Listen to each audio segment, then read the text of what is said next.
Hello friends, welcome to GMHS study classes. आज हम start करें class 11 commerce accounts chapter 3 provision and reserves. Important chapter है chapter 3 provision and reserves, because आज के इस video में कंप्लीट बेसिक एक्सप्लेनेशन देने वाली हूँ कि प्रोविजन और रिजर्व्स में क्या डिफरेंस होता है और ये एक्चुअली क्यों बिजनेस में क्रिएट किए जाते हैं। तो स्टार्ट करते हैं आज का वीडियो। प्लीज़ वीडियो को कहीं पर भी स्किप मत कीजिएगा। तो फ्रेंड्स, हम स्टार्ट करते हैं बिजनेस यूनिट से कि बिजनेस यूनिट में आपने अब तक के सभी चैप्टर्स पढ़े होंगे कि किस तरह से फाइनेंस जो है वो कहाँ पर इन्वेस्ट किया जाता है। अब तक पार्ट 1 आप कंप्लीट पढ़ चुके हैं, किस तरह से अकाउंट्स प्रिपेयर किए जाते हैं, सब कुछ आपने सीख लिया है। अब यहाँ पर दो कंसेप्ट आपके सामने आते हैं, प्रोविजन एंड रिजर्व्स। दोनों का मीनिंग सेम होता है। प्रोविजंस और रिजर्व यानी कि सेविंग, जैसे हम घर में सेविंग्स करते हैं फ्यूचर नीड्स को फुलफिल करने के लिए हम सेविंग्स करते हैं, उसी तरह से बिजनेस में कुछ रिजर्व्स, कुछ प्रोविजंस और सरप्लस को बचा के रखा जाता है। अपने प्रॉफिट को यहाँ पर सेव किया जाता है इन फॉर्म्स में, इन प्रोविजंस एंड रिजर्व्स। तो आज के इस वीडियो में हम डिटेल में समझेंगे कि एक्चुअल डिफरेंस क्या है, प्रोविजंस क्यों अलग होते हैं और रिजर्व्स क्यों अलग होते हैं, और ये बेसिक कंसेप्ट क्या है। तो स्टार्ट करते हैं फ्रेंड्स। देखिए, बिजनेस में प्रॉफिट एंड लॉस आते रहते हैं। ये सारी फाइनेंशियल जो क्राइसिस है वो हर एक बिजनेस यूनिट फेस करता है, राइट। तो हमने अपने घर में भी ये देखा होगा कि फाइनेंशियल क्राइसिस आते रहते हैं, अप्स एंड डाउन्स चलते रहते हैं। तो कभी प्रॉफिट होता है, कभी लॉस होता है, बट इसी को ओवरकम करने के लिए हम क्या करते हैं, सेविंग्स करते हैं। सेविंग्स जो हमें हमारी जो फ्यूचर नीड्स होगी उनको फुलफ़िल कर सकते हैं। अब दो तरह के एक्सपेंसेस होते हैं, आपने ये देखा होगा एक्सपेंसेस जो हैं वो दो तरह के होते हैं, वो भी मैं आपको डिटेल में एक्सप्लेन करती हूँ। उससे पहले मैं आपको एक ग्राफ दिखाना चाहूँगी। इस तरफ आप एक ग्राफ देख सकते हैं, ये ग्राफ है प्रॉफिट एंड लॉस, राइट। एक बिजनेस में किस तरह से प्रॉफिट हो रहा है और किस तरह से लॉस हो रहा है। तो हर एक यूनिट, हर एक बिजनेस यूनिट, कंपनीज इस फेस पे आ जाती है कभी कभी कि उन्हें लॉस फेस करना पड़ता है। तो ये जो आप ऊपर की तरफ ग्रीन लाइंस देखते हैं, ये ग्रीन जो ग्राफ्स हैं बार, ये कौन से हैं, प्रॉफिट के हैं, और जो रेड साइड है वो कौन सी है, लॉस है। तो यहाँ पर कभी लॉस भी हो रहा है और कभी प्रॉफिट भी हो रहा है, बट फाइनेंस की नीड यहाँ पर हर स्टेप पे होगी, जब प्रॉफिट भी होगा तब और जब लॉस भी होगा तब। तो इस तरफ हमने ये देखा कि हर एक बिजनेस में प्रॉफिट्स एंड लॉस आते रहते हैं। उसके बाद अब बात करते हैं एक्सपेंसेस की। जब लॉस होता है तब जो एक्सपेंसेस अराइज होते हैं वो कौन से डिफरेंट टाइप्स में होते हैं। अब जैसे कि हम दो सिचुएशंस को यहाँ पर स्टडी करेंगे। फर्स्ट सिचुएशन ये है कि एक बिज़नेस यूनिट है, उनके सामने एक्सपेंसेस किस तरह के आते हैं। कभी फायर हो जाती है, फायर अकर हो जाती है वहाँ पर, तो उन्हें फेस करने के लिए जो एक्सपेंसेस इनकर्ड हो जाते हैं उनको ओवरकम करना पड़ता है। और नेक्स्ट एक्सपेंसेस होते हैं जो वो फेस करने होते हैं और उनको पहले से पता होता है कि ये सारे फ्यूचर एक्सपेंसेस हैं। जैसे कि आपको पता होगा डेप्रिसिएशन, अभी अभी सेकेंड चैप्टर हमने पढ़ा है डेप्रिसिएशन। डेप्रिसिएशन के एक्सपेंसेस पता ही है कि कंपनी स्ट्रेट लाइन मेथड से डेप्रिसिएशन चार्ज करेगी, तो नेक्स्ट ईयर भी यही सेम एक्सपेंसेस इस मशीन पे होने वाले हैं। तो ये फिक्स्ड है कि हमें पता है कि फ्यूचर में ये सारे एक्सपेंसेस आने वाले हैं। जैसे कि आप अपना खुद का एग्जांपल लेके सोच सकते हैं कि आप स्कूल नहीं जा रहे हैं, फिर भी आपको स्कूल की फ़ीस तो पे करनी पड़ेगी, वो फिक्स आपको दिख रहा है कि वो सारे एक्सपेंसेस आने वाले ही हैं। उसी तरह से बिज़नेस यूनिट में भी इस तरह की दो सिचुएशंस होती है। एक ऐसी सिचुएशन, एक ऐसे एक्सपेंसेस होते हैं जो फिक्स्ड होते हैं और बिज़नेस को पता है कि आगे फ्यूचर में आने वाले टाइम उन एक्सपेंसेस को हमें पे करना है। और कुछ एक्सपेंसेस ऐसे होते हैं जो सडनली एक्सीडेंटली अकर हो जाते हैं, जैसे कोरोना वायरस की वजह से, अभी कोविड-19 की वजह से कुछ बिजनेस यूनिट्स वाइंड अप हो गए, यानी कि पूरे के पूरे यूनिट्स बंद हो गए, या फिर कुछ ऐसे एक्सपेंसेस जैसे उन्होंने ओवरकम किए, कुछ स्टाफ की सैलरीज उन्होंने नहीं दी, या फिर कुछ बिजनेस यूनिट्स ऐसे हैं जिन्होंने स्टाफ की सैलरी दी तो वो काम नहीं कर रहे थे, फिर भी उनको सैलरी उनकी पे की।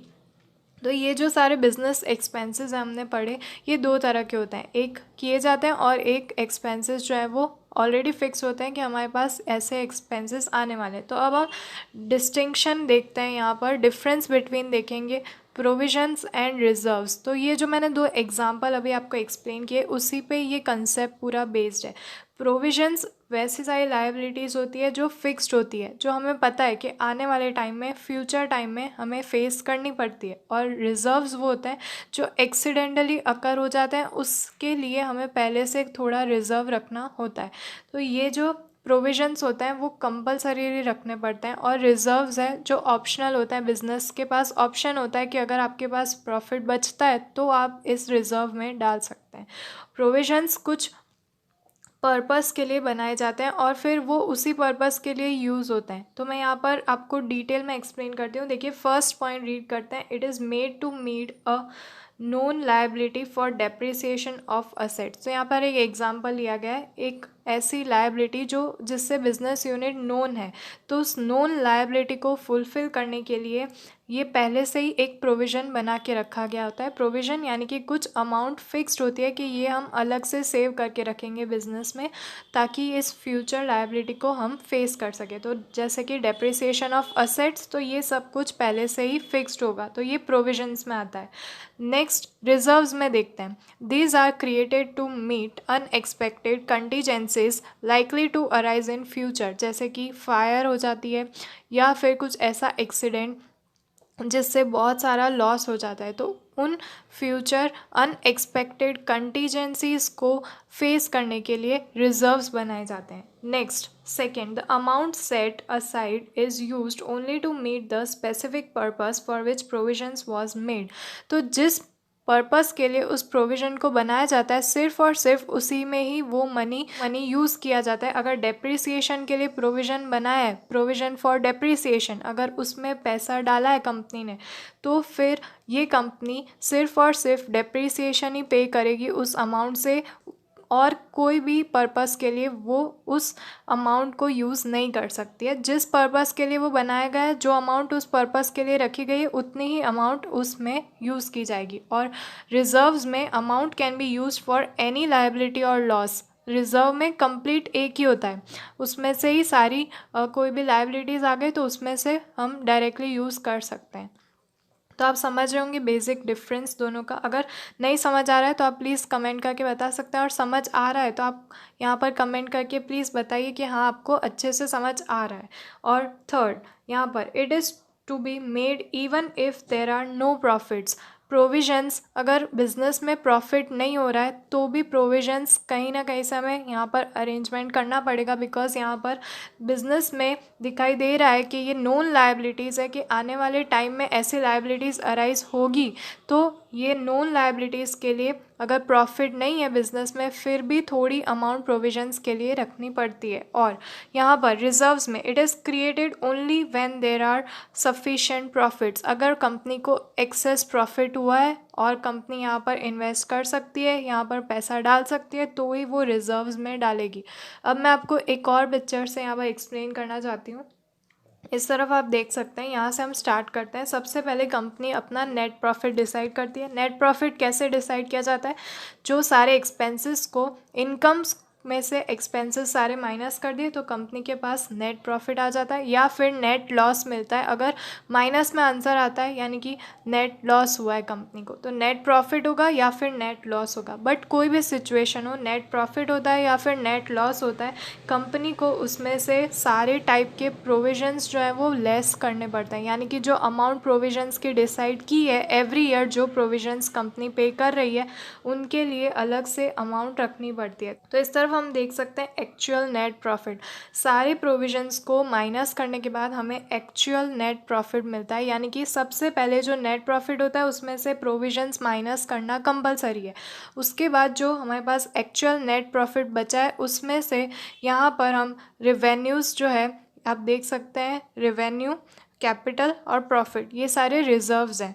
रेवेन्यू रिजर्व, कैपिटल रिजर्व और प्रॉफिट फॉर डिस्ट्रीब्यूशन, तो ये सारे रिजर्व्स हैं। ये इस तरह के रिजर्व्स हम तभी निकाल सकते हैं जब हमारे पास एक्चुअल नेट प्रॉफिट बचा होगा। तो रिजर्व्स का ऑप्शन बाद में आता है। सबसे पहले प्रोविजंस यहाँ से माइनस कर दिए जाते हैं। प्रॉफिट हो या लॉस हो, प्रोविजंस तो कंपनी को यहाँ पर रखने ही पड़ते हैं। और उसके बाद कुछ प्रॉफिट अगर और बचता है तो हम रिजर्व्स में उसे ट्रांसफ़र कर सकते हैं, जो फिर ऐसी लायबिलिटीज़ के लिए होता है जो अननोन होती है। तो आई होप फ्रेंड्स आपको अच्छे से प्रोविजंस और रिजर्व्स का डिफरेंस पता चला होगा कि प्रोविजंस क्यों बनाए जाते हैं और रिजर्व्स क्यों रखे जाते हैं। अब ये हमने सिर्फ बेसिक कंसेप्ट आज के इस वीडियो में समझा है। मैं चाहती हूँ कि आप प्लीज़ चैनल को सब्सक्राइब कर दीजिए और वीडियो अगर आपके लिए हेल्पफुल हुआ तो इसे लाइक कर दीजिए, ताकि मैं जो नेक्स्ट वीडियो अपलोड करूँगी वो मैं आपकी टेक्स्ट बुक रीड करेंगे और टेक्स्ट बुक में जो इम्पॉर्टेंस और कैरेक्टरिस्टिक्स दी गई है उसके बाद जो डिफरेंस है। और अभी एक और टॉपिक बाकी है, रिजर्व्स को 2 डिफरेंट पार्ट्स में डिवाइड किया गया है, रेवेन्यू रिजर्व्स और कैपिटल रिजर्व्स। बट आज के इस वीडियो में अगर मैं सारे टॉपिक्स एक साथ एक्सप्लेन करूँगी तो वीडियो बहुत लॉन्ग हो जाएगा और आपको भी बहुत सारी कन्फ्यूजन्स होगी। तो आप सिर्फ रिवाइज कीजिए, प्रोविज़न और रिजर्व्स का कंसेप्ट क्लियर कर लीजिए जो मैंने आज के इस वीडियो में एक्सप्लेन किया है। और आने वाले नेक्स्ट वीडियो में हम टेक्स्ट बुक की हेल्प से पूरी थियोरी समझेंगे, डिफरेंस समझेंगे और यहाँ पर कुछ क्वेश्चंस भी सॉल्व करेंगे। तो ये फर्दर जो डिवाइड किए जाते हैं, इतने सारे टॉपिक्स अभी बाकी है तो हम एक वीडियो में कवर नहीं कर सकेंगे। तो फ्रेंड्स प्लीज़ वीडियो को लाइक कर दीजिए और ज़्यादा से ज़्यादा शेयर कीजिए अपने फ्रेंड्स के साथ, ताकि और भी फ्रेंड्स की हेल्प हो सके। तो फ्रेंड्स मिलता हमारे नेक्स्ट वीडियो में, तब तक के लिए गुड बाय।